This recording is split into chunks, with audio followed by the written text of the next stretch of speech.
Good morning. It is Saturday, January 5th, 2018. This is going to be a quick video. I'm headed to the laboratory to go have blood work done. So when I go to the doctors, not this week, but the week after, they will have the results. And since I have to fast, Friday to Saturday is the best time. Otherwise, during the week, I would have to wait until all day at work not to eat. So Friday to Saturday is the best time to do the 12 hours. So let's see. So I checked my weight today, which I don't normally check it I usually check it once a week. But today I was like, let me just see where I'm at. I'm at 212. But we're just gonna stay. I'm not gonna log it or do any of that stuff. Next Friday I will check my weight and see where I'm at next Friday. I can't wait to get my wedding band, my rings back on my fingers. And I just pulled out some clothes that I had that I can fit into, so that's great. I know my jacket's swimming on me as well, but I'm not buying a new jacket. It is what it is. And so I'm so excited that this is actually happening. Last night for dinner, what the hell did I have for dinner last night? Last night for dinner, so my husband and I got into this, not an argument or anything, but this big discussion, because normally how it works in my house is whatever I want to eat is what I cook for everybody else, and then I modify it according to what they like. So my husband doesn't like vegetables, so if I make something that has vegetables in it, I just take his out before I add the vegetables, or I just scoop the vegetables out so that way he can have it without the vegetables. My son doesn't like chicken on a bone, so if I make chicken on a bone, I just don't, I just don't make him anything. He has to eat something totally different, or he'll just have the sides or the vegetables or whatever it is. So yesterday I had no idea what I wanted for dinner, no clue whatsoever. Don't know, I have really no idea. So my husband's like, well, I don't know either, whatever you want, just keep me in mind. And I'm like, well, I'm asking you your opinion on what you want to eat, because I don't even know what I want. I don't even have an idea. So I'm asking you to help throw some ideas out, so that way I can then come up with something. So he says, let's have sandwiches.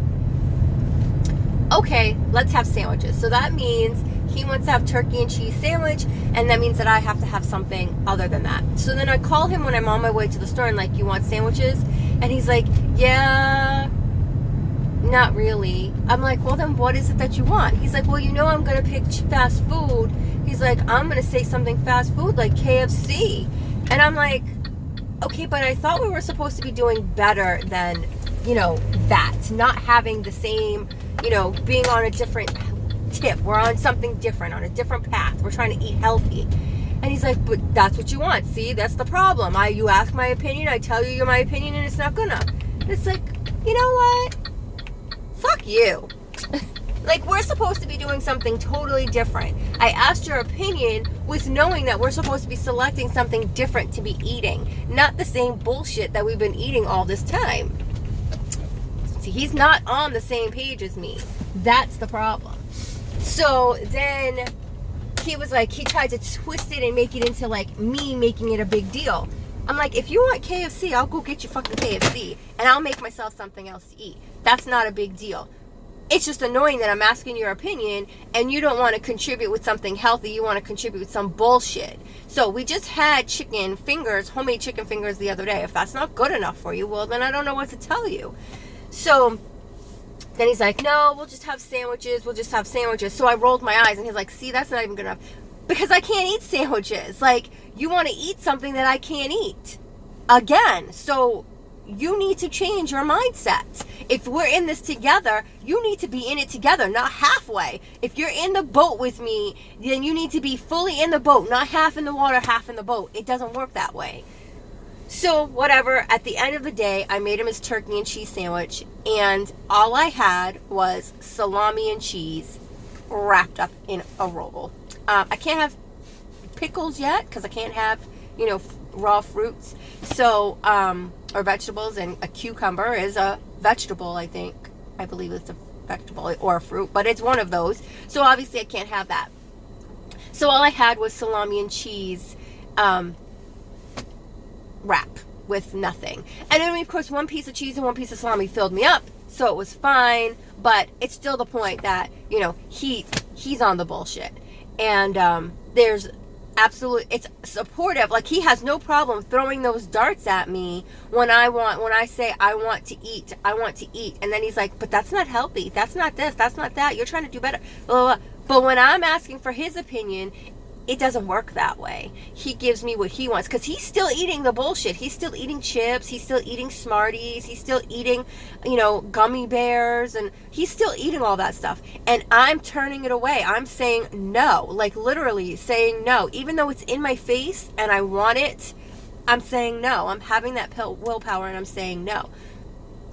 But he has no problem with throwing a dart at me when I say, oh, I'm in the mood for a cupcake, or, oh, but I don't eat it. Just because I'm in the mood for it doesn't mean that I eat it, and I don't eat it. Like last night, we stayed up till like 11 o'clock and we watched movies. I so wanted to snack with him. He was eating popcorn, he was eating chips, he was having popsicles, which I can have the popsicles because they're sugar-free. But it was after 8 o'clock, so my goal was not to eat, is not to eat after 8 o'clock. So there's no support there. Like, I wanted to eat with him and I still did not.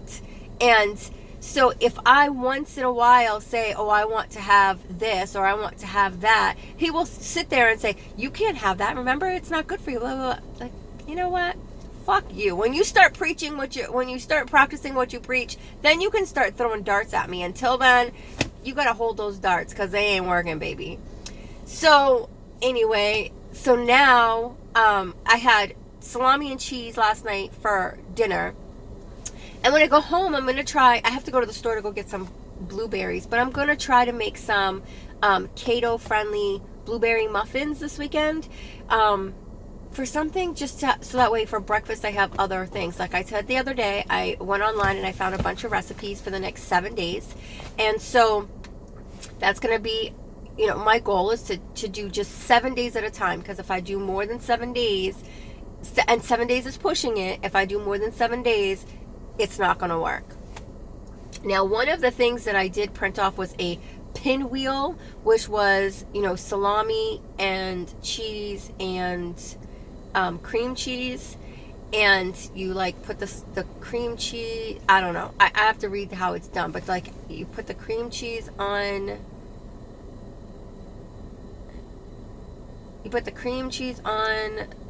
saran wrap, and then you put the saran wrap on this. You spread out the salami, and then you put the saran wrap on the salami, and then you just wipe. You spread all of that cream cheese out on the salami, and then you put the cheese on top, and it kind of makes like a sandwich. I don't really know if I'm gonna do all that. That's a lot of work. I probably will just mix up some cream cheese and put it on each individual piece of salami, and then put a piece of cheese on it and call that good. And I probably will do that for like maybe 2 or 3 days during the week when I meal prep, and then pick something else to go in between those days, so that way I'm not eating cheese and salami every single day for lunch. And then I picked out 7 different recipes for breakfast and dinner, and one of them was pancakes, which I don't think I will probably make, just because I'm the only one who's going to be eating them. So I probably won't make that. But I will make the blueberry muffin pancake thingies that I printed out, because those sound really good. And I just won't make a whole bunch. I'll only make, 6 or, something like that. I won't make 12. I'll make a smaller batch. And if the recipe calls for 12, then I'll make half and I'll freeze the other half, and then I already have the mix made for another day, because I know I'm not going to eat all of them. They're going to go bad. I just threw out like 6 containers of pudding, vanilla cream cheese pudding and chocolate pudding with protein in them, because I didn't eat them fast enough, and they taste weird, so they're going bad. So I just threw all that out because I wasn't eating them fast enough. And that's the hard part of this, is switching your brain into portioning everything out smaller so you don't have such an abundance left over. You know, I constantly find myself wanting to still cook for the heavy Virginia and eat for the heavy Virginia and the James and the Michael, and the heavy Virginia isn't even eating half of what she ate before. She's not. It's a third of what she was eating before, if that. So, you know, before I would make, you know, 6 pieces of chicken, because I know James and Michael will take 2, and I would have 1 and then have 1 left over the next day for lunch or during the week for lunch. Well, now it's not even that, you know, they're not eating as much either. So now it's more like 1 piece, and a half a piece. So I only really need 2.5 pieces of chicken, maybe 3 pieces of chicken, and then I'll have another half for the later on in the week. But it's hard to get out of that mindset of how much I need to cook when I'm in the midst of cooking and I'm not planning it out and I'm not actually thinking about it. So that's what I need to start changing, is actually preparing so I can plan it out and know what the portions are. You know, like when I was making the chicken fingers the other day, I had 4 pieces of chicken, and I don't know, like 30 out of that 4 pieces of chicken, I don't know, I got maybe, 20 chicken strips out of it, and I only ate a half of a chicken strip. And James had 4 chicken strips, and Michael had 3, and I have all these leftover chicken strips. So now what do? It's just like when I made that meatloaf. I made all of the 4 pounds of chopped meat in meatloaf. So James had his piece, Michael had his piece, I had my piece, or my quarter of a piece, and I have all this meatloaf left. So what do I do with all this meatloaf? So now it's going to be like a taco type of thing. Maybe that's what we'll have for dinner tonight, is tacos, and the meat's already done. I just got to crumble it up and heat it up and it's there. So that's the hard part now, is just adjusting to that in the cooking and the prepping and getting it set. So that's why I bought containers and bowls and stuff specifically for me. So that way I know that this big, huge plate, I no longer can eat. So now I have to stay to this just small section of a bowl. I went to Walmart and I bought a little sauce bowl, a bowl small enough just that you would put in sauces and stuff, and that's what I eat my cereal out of every morning. I bought baby toddler plates that are split up in 3 sections, that has the one for the meat, the one for the vegetables, and the one for the carbs. It's spread up perfectly how it's supposed to be proportioned, and of course it's not really how much I eat, it's still too much, but it's small enough that it's a visual for me to realize and fill my plate accordingly. Because what happens is, my brain, when I have stuff left on my plate, my brain still says you need to finish that, because that's how I was raised. You need to empty your plate, clear it off. So, and I caught myself doing that even with the baby plates. When I knew I was full, I would put the plate aside, and then as I started, the fullness started to go away, I would grab the plate to finish what was in it. So, no, I'm full, I'm done. There is no more. And what I do now is I say, I'm full, I'm done. I put the plate to the side, and if I don't get up and clear it right away, if I don't go take care of it right away, which is what I should do, so that way I don't go back and reach for that plate, I will say to myself, I want a drink, but I can't drink until 30 minutes after I've eaten, so I cannot eat. That's how I handle that. Now, it's worked so far, but realistically, I should take that plate and go put it away, so that way that it's not there and I don't have the temptation to just reach for it and eat it. Especially when it's really good, it tastes really good, and you really, really enjoy it. You're going to want to reach for it and finish it. And so I should take that plate and put it away. And that's what I will start doing. But that's what I have been doing, is saying, no, I want to drink, and I can't drink for 30 minutes after I eat, so I can't touch that plate, because if I touch that plate, it's going to be longer for me to drink. So but I'm going to start taking the plate away, so that way there is no temptation. So that's where that's what I've been doing to practice that, because I did catch myself putting the plate to the side, and then once the fullness started to wear off, I would grab the plate and finish the plate, because that's what I was taught, was you need to clear your plate, and that still is in my head. And it's not something that I do with thought, it's just out of habit. It's just something that I do unconsciously. I need to grab for that. So those are things that I've learned. And then, you know, and it's with every single thing. It's even with when it was the yucky oatmeal that I didn't really care for, and it sat there for, 10 minutes, and it got cold and it got, clumpy. I would still say, I need to finish that. I need to finish that. And that's not okay. That's not what you're full. You're done. You are done. Once you're full, there is no more going back and eating more. Leave that alone. Throw it away, put it away for another day, whatever it is. But once you're full from that meal, you're done. You're done. And you should not be eating again. If it's at night, you should not be eating again for the rest of the night. Drink water. If it's in the daytime, you can have a snack, but it should be 2 to 4 hours later. It should not be 20, 30 minutes later. It should be 2 to 4 hours later. So that is where I have to practice that. Now, it's easy at work because food isn't readily available at work. So I can easily say, I should bring a snack, but I don't have snacks during the day because I'm trying to concentrate on getting my liquids in. So I'm not bringing a snack. When I feel hungry at 10 o'clock, because that was normally my routine. My routine was eat breakfast before I went to work, and then at 10 o'clock have a snack, and then at 12 o'clock eat lunch, and then at 2 or 3 o'clock have a snack, and then go home and eat dinner for 4 or 5. That was my routine. So my body knows those times. I've turned off those alarms so that way they don't ring and they don't register the brain. But my body still knows those times. So my body, come around 9:30, my body's like, you're hungry. And I'm really not. I'm not doing anything strenuous enough to use all of that energy from my breakfast, to be honest with you. I sit at a desk and I punch in numbers on a computer. There's nothing strenuous there. So I'm hungry, yes. But I'm not hungry enough where I need to have a snack. That's legit. So I'm like, okay, I'm trying to get this water in, this liquid in. So instead of when I feel that hunger at 9:30, 10 o'clock, I drink water.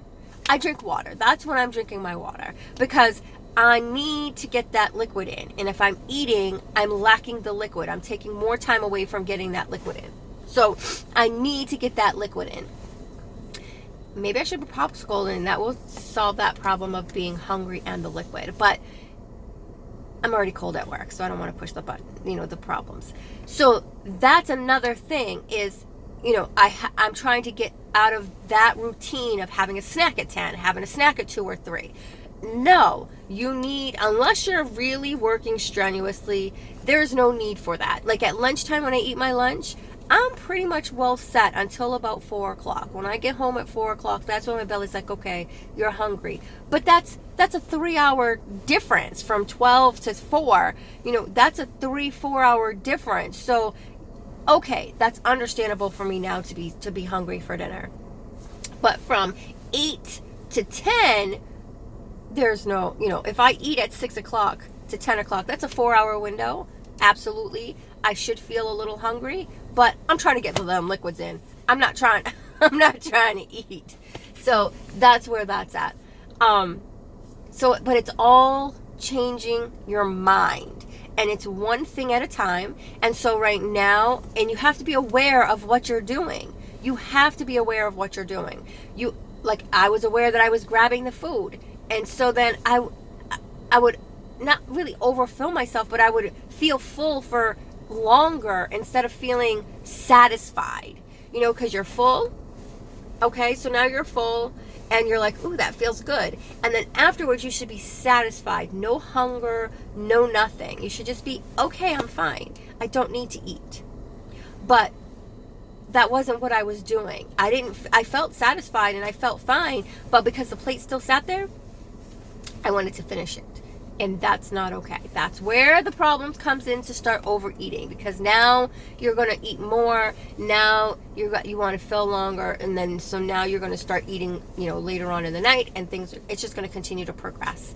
So those are things that you have to be aware of what you're doing. Pay attention to them. And then once you know that you're doing it, you have to make a plan to stop it. So my plan was remind myself that I would like a drink, so I don't touch that plate, because I want a drink and I can't drink for 30 minutes after I eat. So if I take more to eat, it's going to be longer. My plan now is going to be, as soon as I'm done with that plate, if I'm eating in my room, which we do eat most of the time in our rooms, we don't eat at the table. If I'm eating in my room, the plan is to get up and clear that plate. The other thing I could do, which would be simple and solve all of that, is everybody start eating at the dinner table, and then as soon as you get up, you clear your plate. There is no carrying the plate with you in the room. So if we eat at the dinner table, we just clear our plate and then we're done. That's another thing. That's another solution to that. So a couple of ideas. I'm going to go and get my blood drawn, and I know it's going to be a nightmare because I have rolling veins and nobody ever does it right. I always get poked at least 3 times, and then that's when I say I'm done. But yeah, I'm going to go see if there's a pro in here who could do it quick instead of me being tortured and pincushioned to death. So you guys have a great day. You know what I say? The best investment you can make is an investment in you. What are you investing in you today? Today I'm investing in trying to only get poked once. That's what I'm investing in. Hopefully I get that done. So you guys have a great weekend, and I will check in with you on Monday. Bye-bye.